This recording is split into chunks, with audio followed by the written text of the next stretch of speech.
warahmatullahi wabarakatuh. Perkenalkan, nama saya Nisa Putri dengan NIM 222521302. Yang saya hormati dosen pengampu farmakologi molekuler apoteker Harni Sartika Kamarudin, SSI, MSI. Di sini saya akan membahas dua pembahasan. Yang pertama itu aksi obat pada reseptor terhubung dengan protein G, yaitu pada reseptor adrenergik dan reseptor angiotensin. Pembahasan yang kedua yaitu aksi obat pada reseptor growth factor dan sitokin. Langsung saja, yang pertama saya akan membahas aksi obat pada reseptor terhubung dengan protein G pada reseptor adrenergik dan reseptor angiotensin. Yang pertama saya akan menjelaskan apa itu protein G. Protein G sendiri adalah suatu protein yang terdiri atas 3 rantai polipeptida yang berbeda yang disebut subunit, terdiri dari alfa, beta, dan gamma.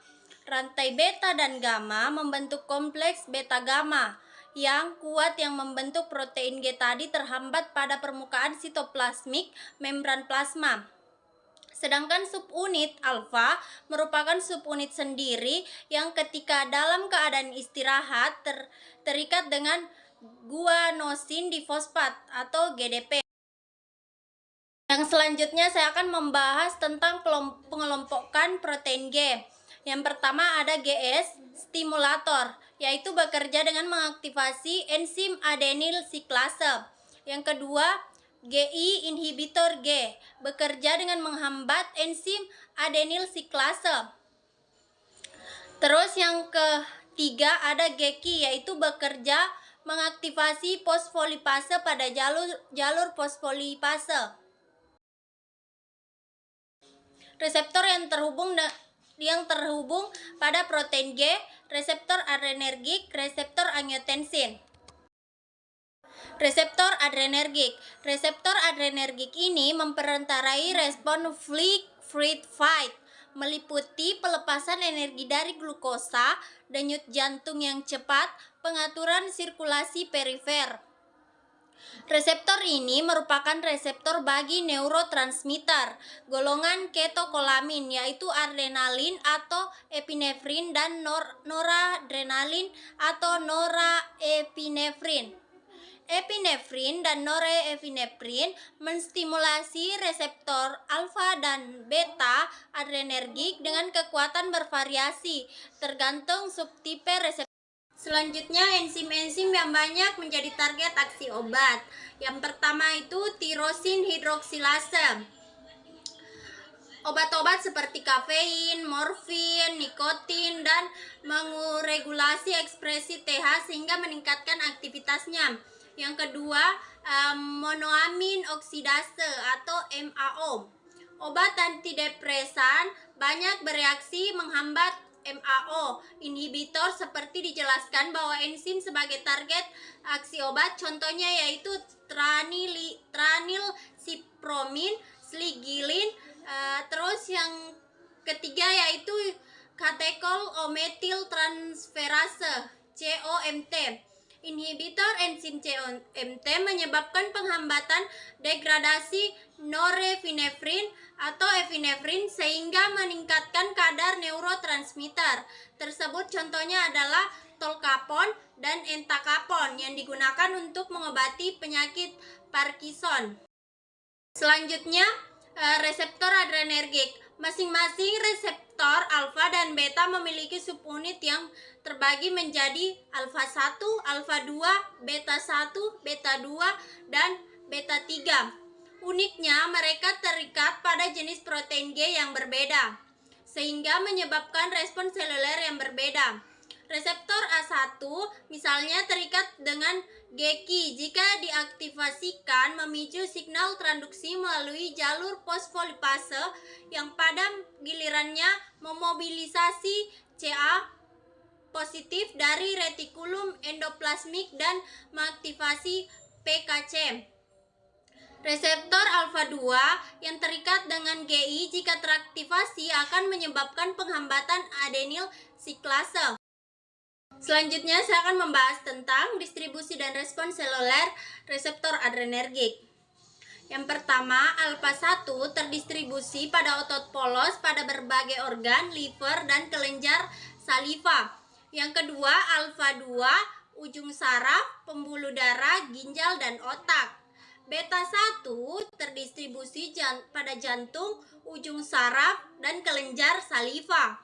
Beta 2 terdistribusi pada otot polos pada berbagai organ, liver, dan sel mas otot rangka. Beta 3 terdistribusi pada jaringan adiposit. Terus saya akan menjelaskan tentang G-protein couplet. Pada alfa 1, G-protein coupletnya adalah GQ, alfa 2 GI, beta 1 GS, beta 2 GS, beta 3 GS, dan GI.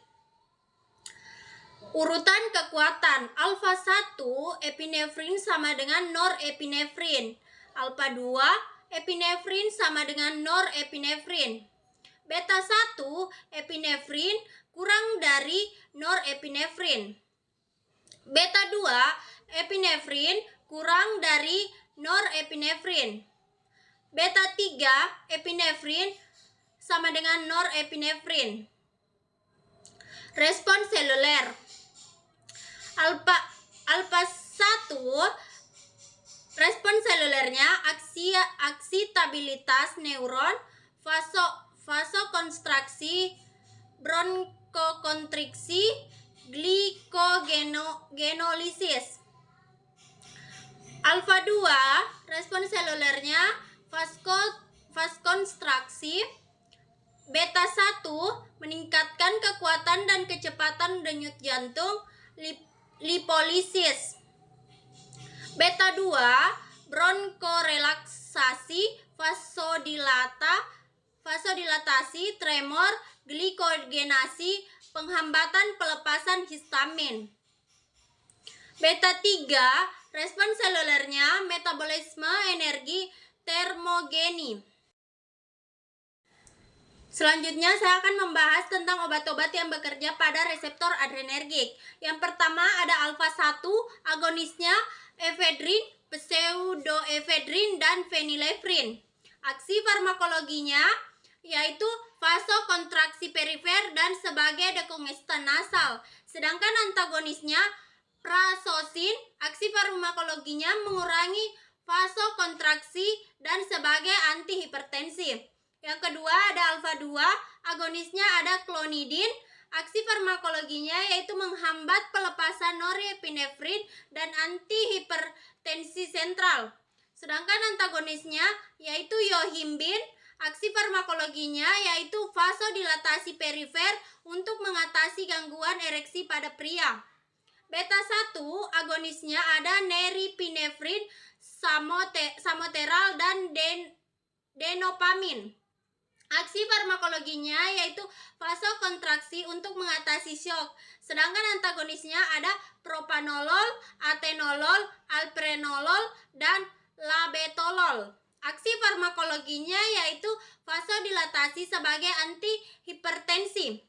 Beta 2 agonisnya ada salbutamol, salmeteral, vermoteral, dan terbutalin. Aksi farmakologinya bronkorelaksasi, menghambat pelepasan histamin dari sel mas. Sedangkan antagonisnya tidak ada. Yang selanjutnya ada beta 3. Agonisnya ada oktopamin dan mirabegron. Aksi farmakologinya lipolisis sel adiposit untuk mengontrol berat badan. Sedangkan antagonisnya tidak ada. Selanjutnya saya akan membahas tentang reseptor angiotensin. Angiotensin adalah hormon peptida yang berasal dari protein angiotensinogen. Angiotensinogen diubah menjadi angiotensin dengan katalisis renin. Selanjutnya angiotensin 2 akan dirubah menjadi angiotensin 2 dengan dikatalisis oleh enzim ACE atau angiotensin converting enzim. Angiotensin dua akan bekerja pada reseptor yang menyebabkan kenaikan tekanan darah, arteri, dan fungsi renal, sehingga terlibat dalam patofisiologi berbagai penyakit seperti hipertensi, hipertrofi jantung, gagal jantung, dan penyakit nefropati diabetes. Reseptor angiotensin. Berbagai aksi obat angiotensin 2 di berbagai organ antara lain. Yang pertama menyebabkan kontraksi arteri, yang kedua memicu sekresi aldosteron, yang ketiga meningkatkan reabsorpsi Na di ginjal, yang keempat meningkatkan pelepasan epinefrin adrenal. Aksi ini meningkatkan tekanan darah dan mempengaruhi fungsi ginjal. Angiotensin berperan dalam pertumbuhan sel pembuluh darah, mengurangi otopsi, meningkatkan produksi kolagen. Aksi ini diperantarai oleh ikatan angiotensin pada reseptornya, yaitu reseptor angiotensin. Reseptor angiotensin mempunyai dua subtipe, yaitu reseptor AT1 dan AT2. Reseptor AT1 terdistribusi pada otot polos, pembuluh darah, hati, ginjal, dan otak. Sedangkan reseptor AT2 terdistribusi pada jaringan reproduksi, otak, dan janin, namun berkurang cepat setelah kelahiran. Hampir sebagian besar aksi angiotensin 2 diperantarai oleh reseptor AT1, sedangkan aksi reseptor AT2 adalah melawan aksi dari AT1, hanya dalam keadaan normal pada orang dewasa. Reseptor AT1 merupakan reseptor yang tergandeng protein Ki yang mengaktifasi sistem fosfolipase. Pada reseptor terdapat dua daerah di mana angiotensin 2 dan angiotensinnya dapat berikatan. Angiotensin reseptor ini dapat berinteraksi dengan asam amino pada domain transmembran yang dapat mencegah angiotensin untuk berikatan dengan reseptornya. Angiotensin 2 ini menyebabkan sinyal transduksi terhenti dan meniadakan efek-efek angiotensin seperti sekresi aldosteron dan retensi Na. Selanjutnya, protein GQ yang teraktivase akan menstimulasi PCL dan membuka kanal Ca positif. PCL membelah fosfoinositid atau PIP2 menjadi inositol trifosfat atau IP3 di ilgliserol DAG. IP3 akan memicu pelepasan Ca+ dari retikulum endoplasmik. DAG dan Ca+ akan mengaktifasi enzim termasuk PKC dan kalsium klomodulin protein kinase. Berbagai protein selanjutnya akan difosforilasi oleh protein kinase dan memacu fungsi sel yang terkait. Obat yang bekerja sebagai antagonis angiotensin antara lain adalah golongan sartan seperti kandesartan, lorasartan, ibesartan, dan valsartan. Selanjutnya saya akan membahas pokok bahasan yang kedua, yaitu aksi obat pada reseptor growth factor dan sitokin. Faktor pertumbuhan atau growth factor. Reseptor growth factor adalah reseptor RTK yang bertanggung jawab terhadap pertumbuhan berbagai bagian dari sel. Jika suatu growth factor berikatan dengan reseptornya, ia akan memicu serangkaian peristiwa molekuler yang berujung pada transkripsi gen. Transkripsi gen lebih lanjut akan memicu sintesis protein tertentu yang dibutuhkan dalam berbagai proses sel yang terikat dengan pertumbuhan dan proliferasi sel.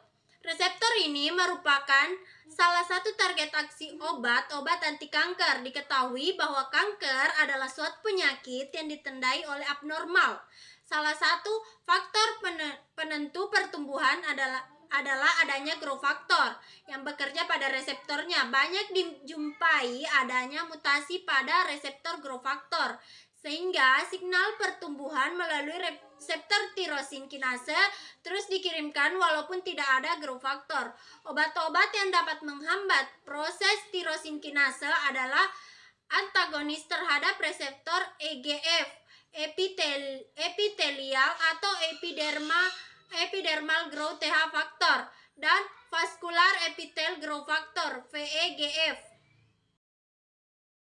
Reseptor EGF, epithelia atau epidermal growth factor. Reseptor EGF dan ligannya terlibat dalam 70% kejadian kanker pada banyak jenis kanker. Karena itu banyak dijadikan target aksi pengembangan obat kanker.